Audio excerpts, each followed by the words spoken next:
And so it's okay to not win and turn around and clap for the person who did because you know that they deserved it. But it's another thing to be playing profanic songs and talking trash outside of the venue and like obviously being upset and not even like shaking someone's hand whenever they beat you. That is not okay. No. And it needs to be trumped from the top down.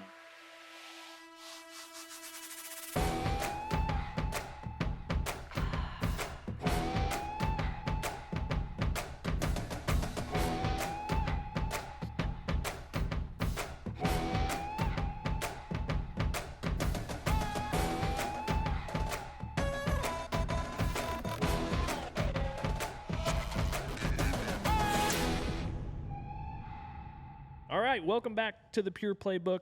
I'm Dr. Dustin Boston here with the athletic trainer herself again, Erin Ruggieri. Again. Back again from Daytona, again with trophies. So let's just lead off a little bit with, tell us about Daytona.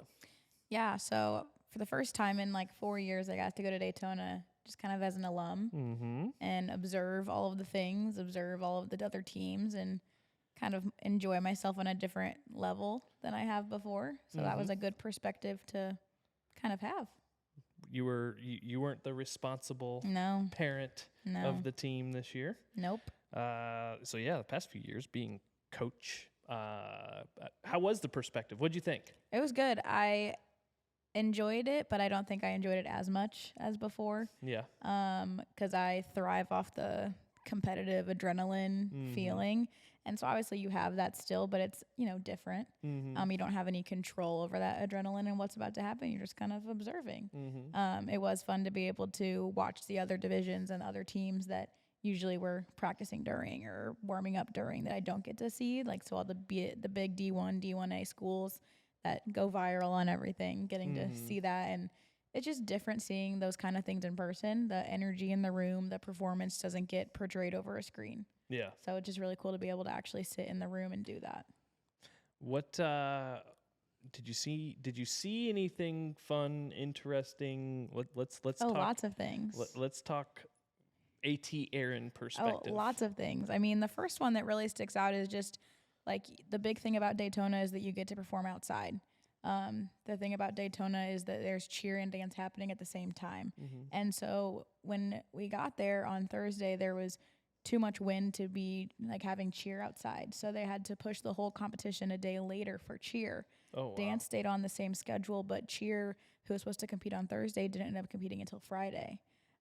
So they had to cancel that kind of midday, which then pushed cheer to have to also be competing on Saturday. And usually they're done by then. And dance's big thing is like if you make it to finals for certain divisions, you get to dance outside. And so that was kind of taken away from dance this year. They didn't get to perform in the band shell where cheer usually gets to perform because of the wind that happened on Thursday. What was the vibe from the competitors on that? Yeah, I mean, a lot of coaches didn't tell their girls until they were going to be like making finals because there's no need to stress about something that might not even happen. So a lot of the teams didn't know until either like after prelims or had found out on social media or something like that. And obviously it's a sad thing for the experience, but at the same time, like dances don't usually look the best outside. Yeah. Dance is not something that's made to be done outside. And so when you're putting a national competitive routine outside in 90-degree heat on burning Marley with the ocean on your left, like the sun is gleaming in your eyes, like you're not going to be doing your best. Yeah. And so yes, the experience side sucks, but like my perspective is it's just better for a lot of teams. I said this to the team that I was with. I was like, I think it's a blessing in disguise that we're not outside today because some dances aren't meant to be read that way on the outside. Yeah. There's a lot of, I mean, changing the environment or the expected environment across any sport it can throw you for a loop if you let it. I mean, it's a pretty big variable.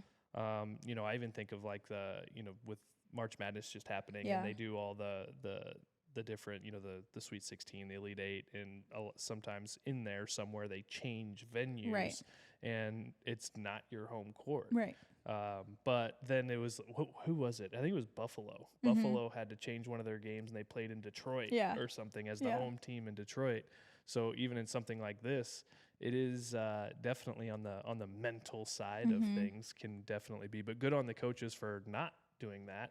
I'm sure there's probably some that did and fed into it, but definitely not something that you want to do. I mean, you control the controllables and is what it is, but it's odd to feel that dance is winding down now that we're in April. I know, it's weird. And it's crazy that it's winding down, yet like I have tryouts all week, so it never really ends. You're just in different seasons and different mental preparation and physical preparation of it wherever you are in that season, and it's dependent on how your team runs too. I think another like physical thing down there is you are practicing outside. There is an indoor practice space for everyone to have.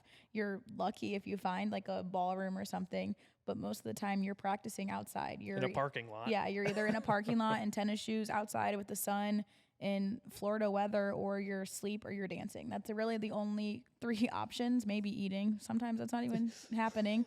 But like there is only time for that many things. So, like whenever you're there, like you're not getting 8 hours of sleep, but you're expected to perform your best every single time that you step out of your hotel room.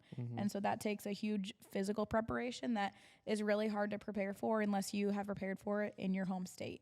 Unless that's how you've been doing this the whole time, it's a culture shock when you get there. And so the teams that haven't been prepared like that, like they're going to fail there because you have set them up for failure. Yeah. It's I wonder what all we could. I wish we could kind of have an impact on how that gets done a little differently from the 3 pillars of perspective of the mental side, the physical side, and the relational side. But I mean, you bring up a good point. It's like, sometimes eating's just not a thing. And it's like we talk about that all the time. It's like there's people that in every sport, we're talking on dance because it just happened this week. You were there. But you think of all the baseball tournaments. You have 5 games in a weekend, and you got maybe some practice and now film stuff in between, and it's very go across a lot of platforms. Soccer, volleyball, cheer. Like there's so many weekends that are like this, and especially on a national weekend where it'd be nice to. I mean, you're already missing school, right? It's like, how about we just take an extra day, right? Like rent the damn stage for an extra day. Give them options to cater food. I don't know what it's like down there. But no, especially in Daytona, there's just really not a lot other than like food trucks and. There's a racetrack. Yeah, there is, but like food trucks and like venue food, and like a lot of it comes with the schedule. And we talked about this a little bit, like whenever I came back from high school and other college nationals, is like the way that the schedule is laid out from the top. There really isn't no other way to do it. Like.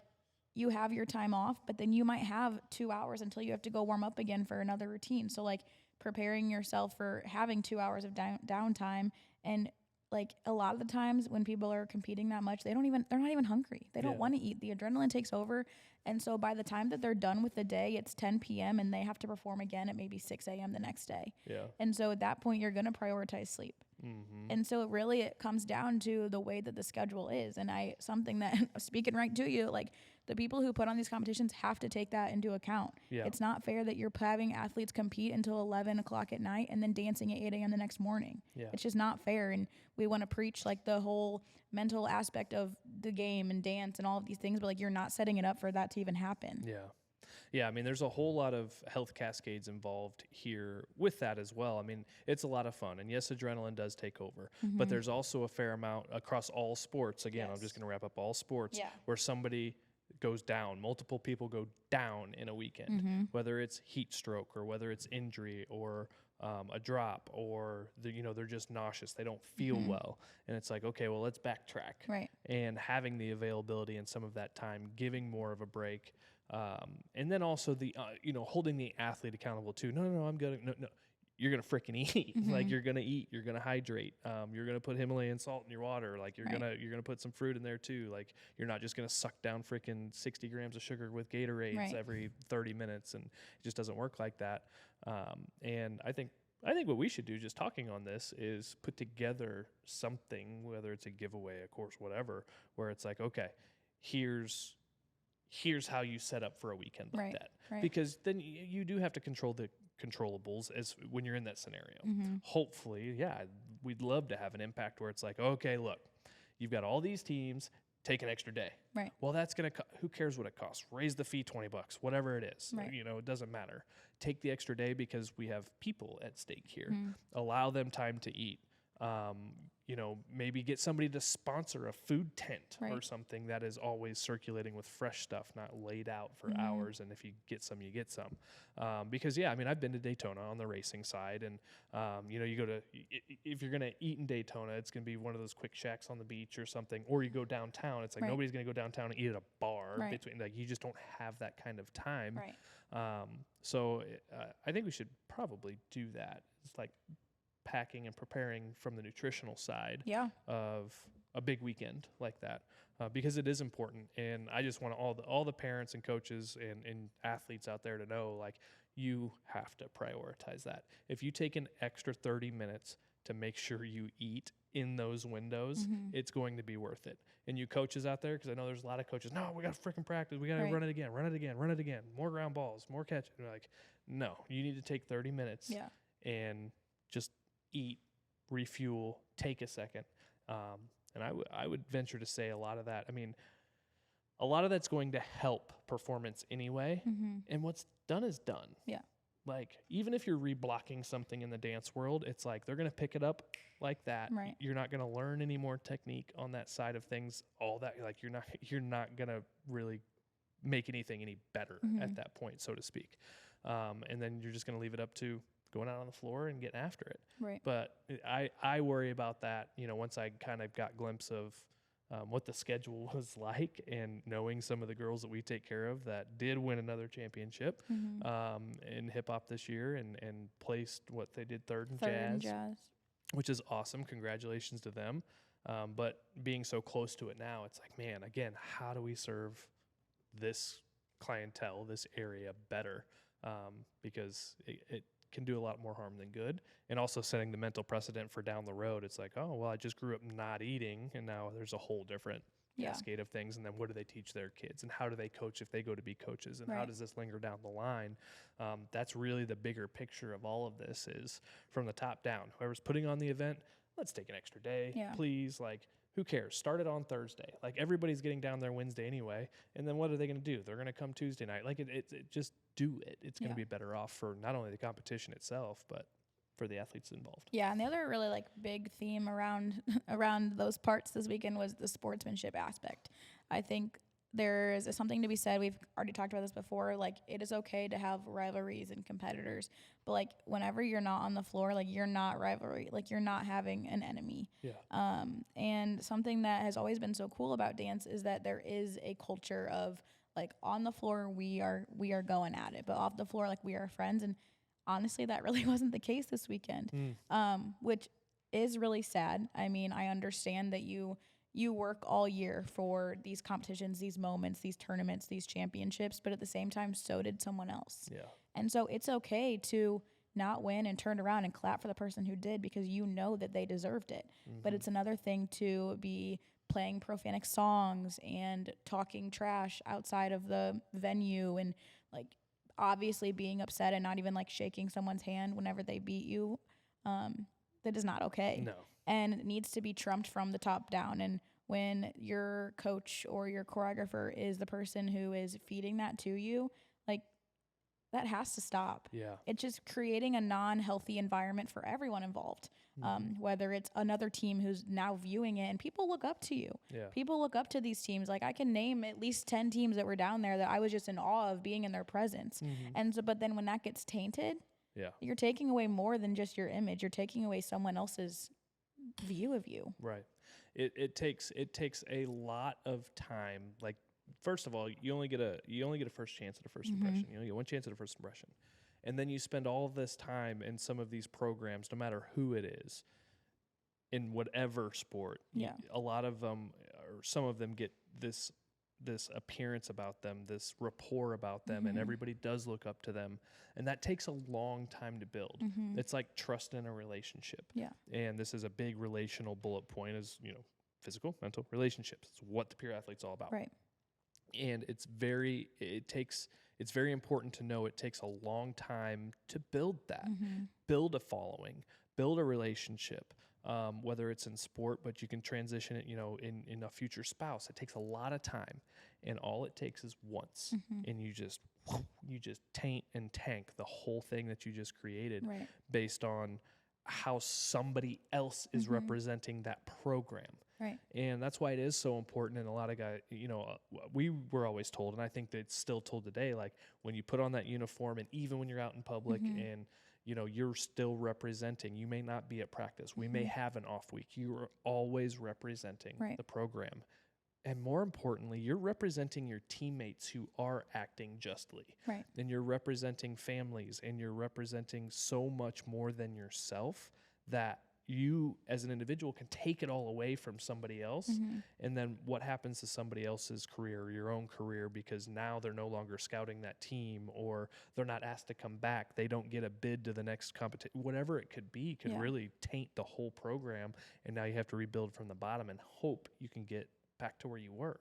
And it's not worth it. And I think a lot of people, and we do this whether it's in sport or even in just general public, general society, we build this story in our head for a couple different reasons where, I hope they lose, I hope somebody falls or whatever, or I'm not going to cheer for them during the dance competitions. You build this story in your head thinking you're being competitive. And there's a couple different things. Either you're just an asshole and you really I will bench somebody, you're gone. I don't handle that very well at all. Or you're so insecure about something within yourself that you didn't perform, or you're worried about the team because you didn't hold up your leadership end to hold the team accountable to practice more and put in the 200% effort in practice so you can perform at 110%. And you're insecure about something that's happening. It's like, you know what? Look in the mirror on that, because there's a lot of great things. I used to watch catchers. I grew up, I was kind of in the same era as Molina-ish, and Matheny was on his way out, and Buster Posey was on his way up, Pudge Rodriguez. I looked up to all these guys. Obviously never really knew them, was never in relationship with them, but it's also how they carried themselves on the field.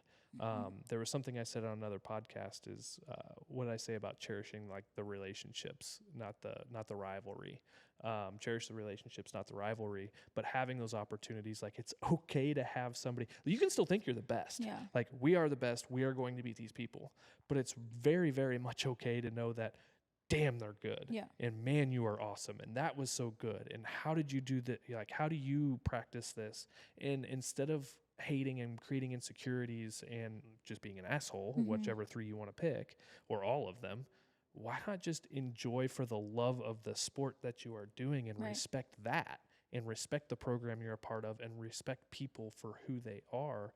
And if you win, you win. That stuff's already decided. No matter how the life you want to live, I don't care. But a lot of that stuff's already decided before you ever had a name anyway. Yep. So but there's a couple different ways to go at it, and hopefully we can start to be a light and look, yes, it sucks to lose.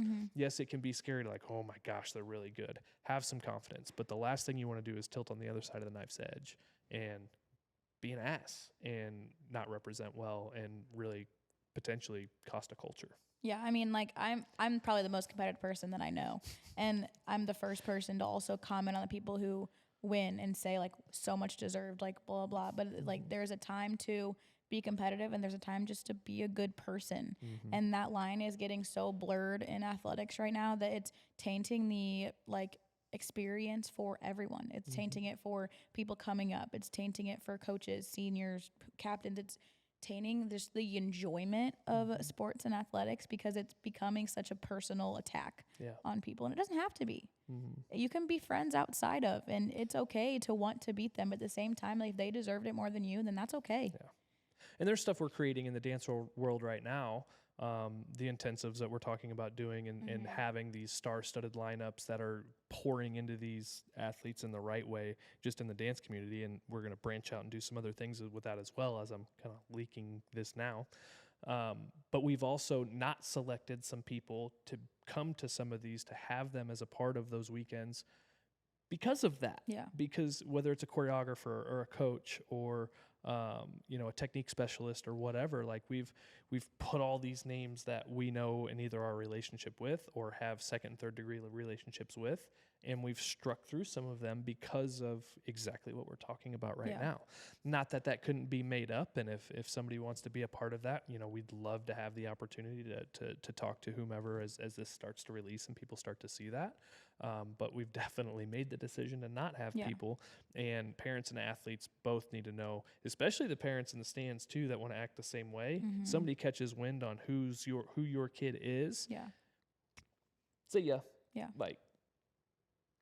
Like refers like. Right. So it's like that can cost well. So students or athletes and parents both just be mindful. We can be competitive, but it's nobody else's fault when the whole team loses, doesn't perform well, or you perform freaking awesome and you're so concentrated on the fact that they performed just that little bit better. Or the dynamics of it's still in dance, it's still very subjective. It's not we scored 5 runs, you scored 4. It is very subjective. And it's like, oh, the judges, I hate hearing that.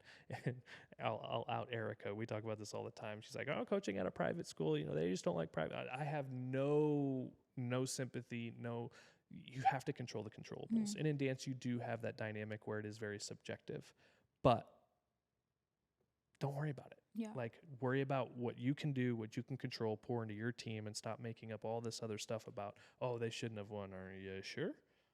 Is what it is. Right. In the grand scheme of things, 25 years from now, you still went. And I guarantee you're going to reflect more on the times you had with the people you were with and what you were doing.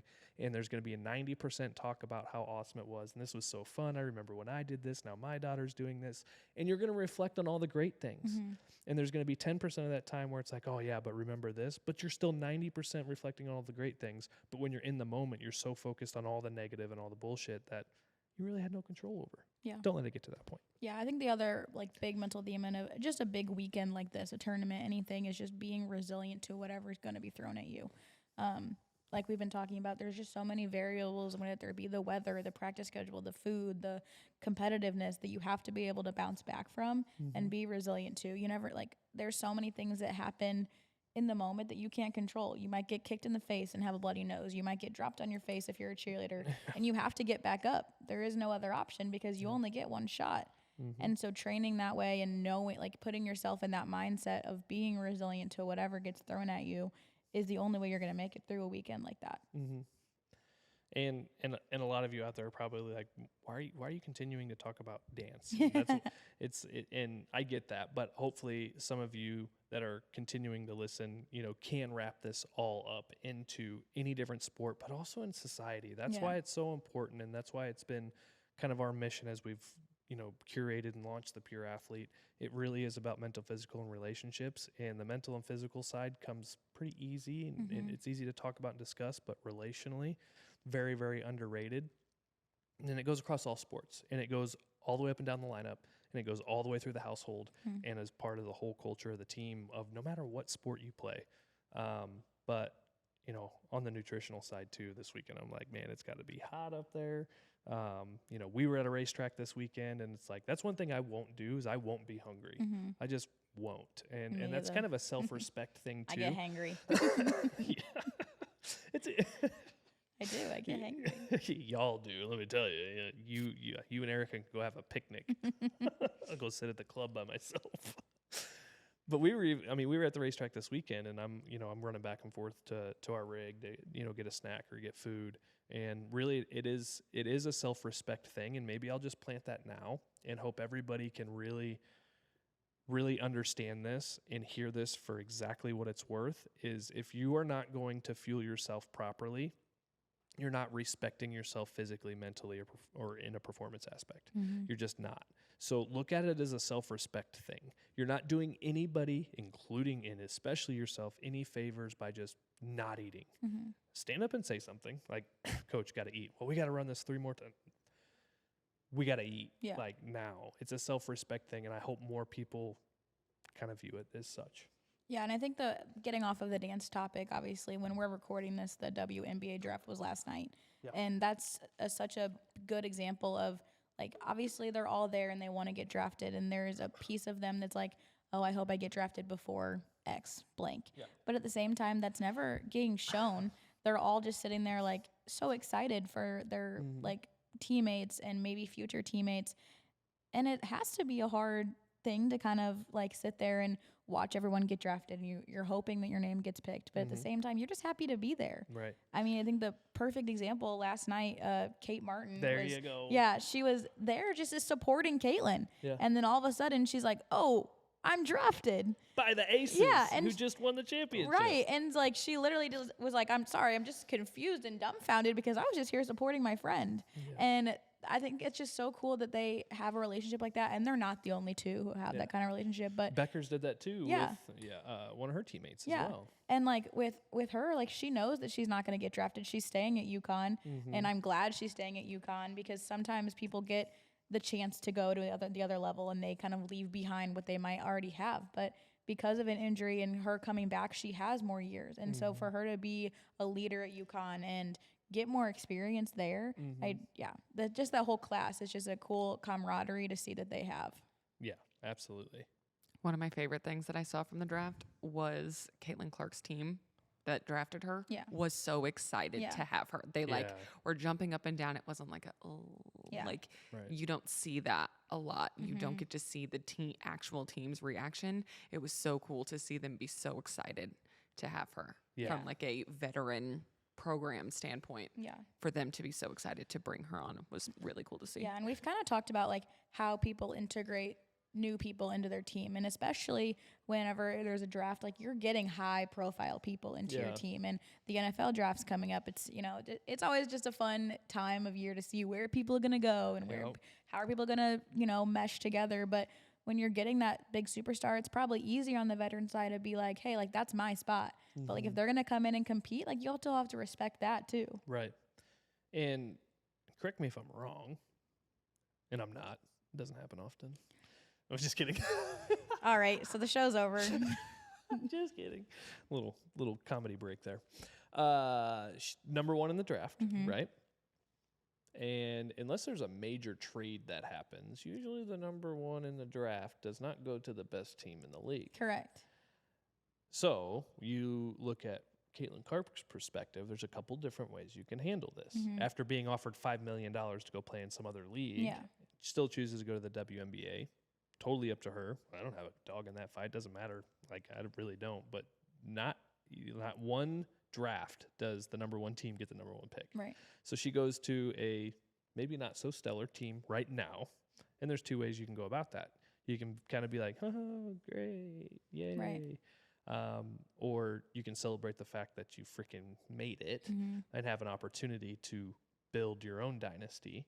And that was cool to see too, just the culture of, and I think that happens across the draft. I don't think there's there's a couple times where people will hold out of the draft and like, I'm not playing here. Like you have to trade me. There's plenty of that happens. But to see the whole culture of last night and how it went was super cool because it could be kind of a downer. Yeah. But it was cool to see Martin, and it's like, and to have that relationship with somebody, she's like, here I am, Caitlin Clark, and you're going to the Aces. Right. Like, holy cow. Right. But for them to celebrate each other in that was super cool, and the surprise factor of that. I'm just going to go on record and say that jacket that Beckers had on last night, prime. She was in Louis, wasn't she? White and silver Louis jacket. Yeah. Yeah, my kind of speed. Yeah. A little bit of shine to it. I liked it.